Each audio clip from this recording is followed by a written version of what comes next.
Welcome to day 49 of the Claude Coding Challenge. Today, we're going to build a prompt builder that helps you create powerful AI prompts step by step. First, copy the prompt and paste it into Claude. It asks questions on what role you have to make it for, and then answer all follow-up questions. It will then generate an HTML dashboard for the prompt builder. Now fill in each section one by one. Role: choose the profession or expertise you want the AI to act as. Objective: tell the AI exactly what you want to build. Context: add background information for better results. Constraints: mention rules the AI should follow. Reasoning strategy: tell the AI how to think before generating the answer.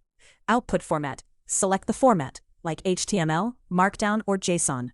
Examples: add a reference or example if you have one. As you fill each field, the live preview on the right automatically builds your complete prompt. Once everything is ready, click Copy Prompt and paste it into Claude to generate your final output.